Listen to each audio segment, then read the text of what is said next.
Ramadan Pesmetçi, vëllimi me tregimin nga dashuria e nënës, tregimi e vërteta.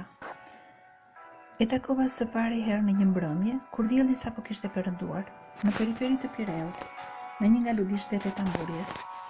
Ishte një lulishte me shumë gjelbërime me pemë plot, me një shesh të bukur, shtruar me pllaka të mëdha, me bordura e stola rreth e qark. Atje, në ato muaj vere, shikoi mbrëmjeve ulur pranë e pranë, mjaft nga familjet e refugjatëve shqiptar. Ku burra, ku gra, bisedonin e shlodheshin teksa fëmijët e tyre të vegjël që s'kuptonin ende asgjë nga hallet e kësaj bote, i binin sheshit mes për mes, duke qeshur e vrapuar njëri pas tjetri. Ishte një kalim kohe pa shpenzime, në ajër të pastër e nën drita.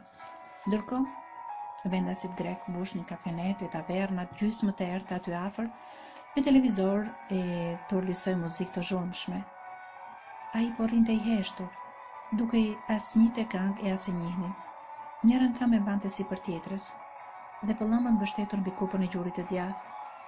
Herë i menduar, herë si i drojtur. Me siguri ishte i ardhur ishtas. Më mirë mos ta kisha takuar. Do të ndihesha më i lehtë në shpirt. Dhe jo i trazuar e tronditur siç ndihem kur e kujtoj. Me moshë që ndoshta 40 vjeç. Fytyrë hequr e zeshkan, me flokë të dredhur gjurgështenj që sa kishin nisur të zbardhin paksat e tamfet. Syt i kish si të përhimte të butë, që fshinin një sinënqeshje, siç të gjithë njerëzit zemërmirë e të padjallëzuar. Tek e shikoja, më të rriqnin në vëmendje veçanërisht duart e tij, tepër e shtake dhe me gishta të trash. Nuk durova dhe i fola i pare. Shqiptarje? Si urdhron? Ishte nga Kuçova. S'kishte veç pak ditë që kishte hyrë në Greqi, pa vizë, fshehura, zinatën. Nga ana e Kapshticës, përmes pyjeve, tokë me të birin 14 vjeçar e me një varg djemsh të tjerë që kishin rrahur shpesh atë rrugë. Ata prinin. I futën lehtë në tokën greke, po edhe si lan vetëm që në Athinë. Ke zën punë? E pyeta. Zura, në Perama, saldator të limani. Të japin gjë? 8.000 drami në ditë, më tha pronari. Po ku di unë, është punë e rëndë dhe me rrezik, ama lartë në maj gjithë ditën e ditës. Po nuk pyes, se kam hall. Inshallah më mbajthes më zë policia. Nuk kaloi shumë dhe na u afrua një djalë. Ishte i biri, ndryshe nga Jati, jo e shtak, jo zhiskan, por i zbërdhullet e i dobët fort. Me ca faqe lëkur holla të verdha, pa pik gjaku e me pakës push. Jepi dorën këtij zotris, është shqiptar si ne. Dhe ai u bësi me turp, e poqi me mua duke buzëqeshur lehtë duke përshpëritur diçka më i buzëve. Pastaj ul pranë tet. Ku flini? Te një burazer që ka 2 vjet këtu. Na ka bërë vend sa të gjem ndonjë konak. Ju ktheva djalit. Të pëlqen Greqia? E mirë është, po heshti. Çfarë?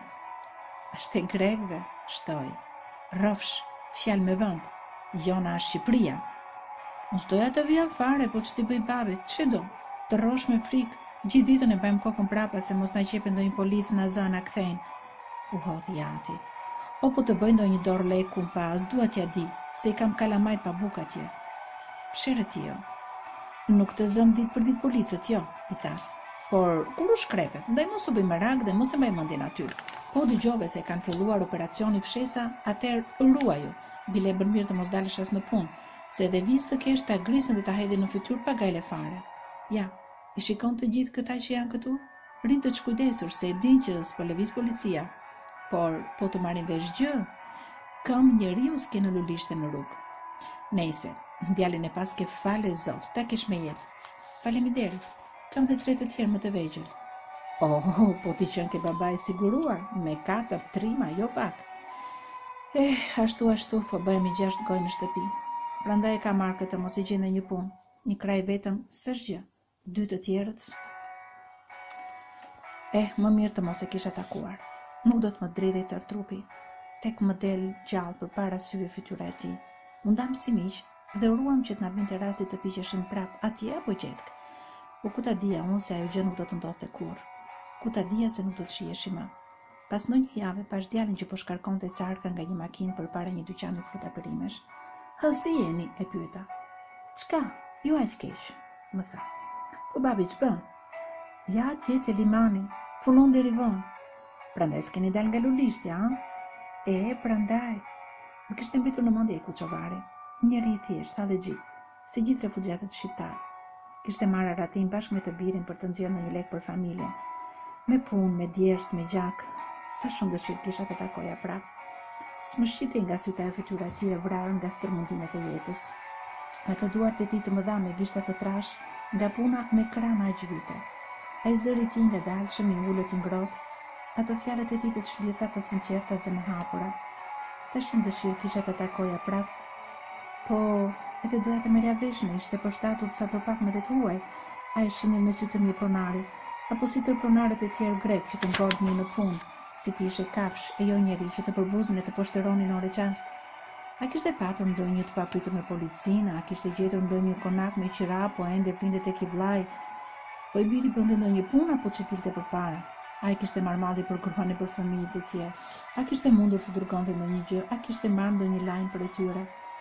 Ishin aq gjëra që mund të bisetoheshin së toku. E pra, ç'ndodhte që s'po takoheshin dot, ndonse kërkoja me sy atë lulishtin e tamburis, mbrëmjeve të shtunave të dielave. Ndonse kërkoja me sy gjithandej rrugëve.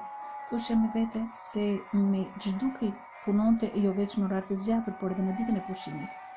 E po mirë, në fund të fundit për atë të uruar punë kishte ardhur, dhe punën i faleminderit Zotit e kishte gjetur. E rënd vërtet e lodhshme, po fal zanatit saltator, i jepte të ardhura.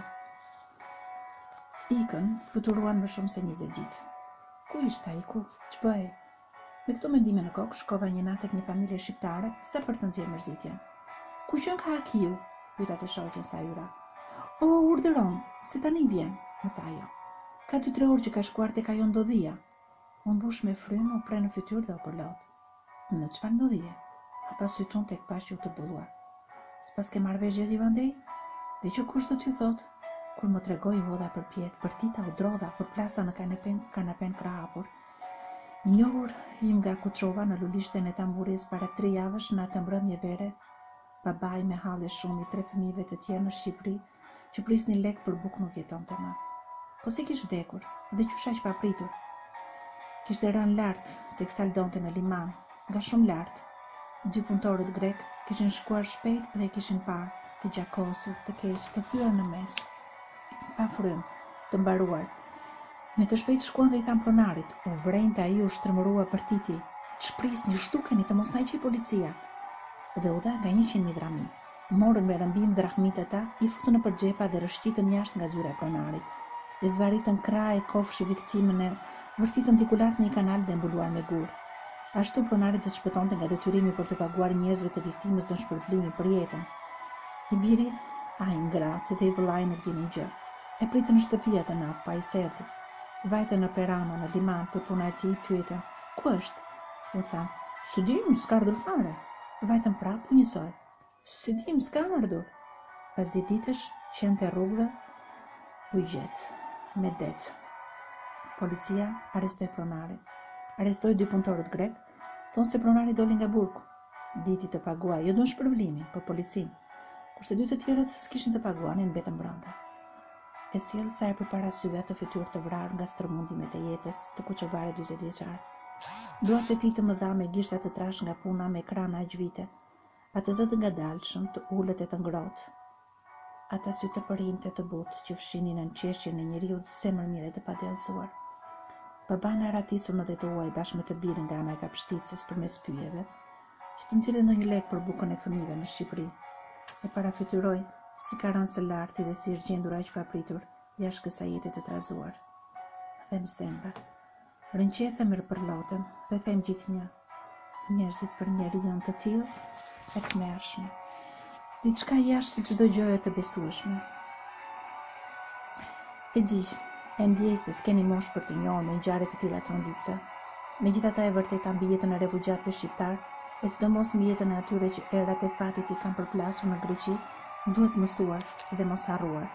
Ajo jetë është pjesë e jetës sonë, dhe gjaku i tyre, gjaku ynë.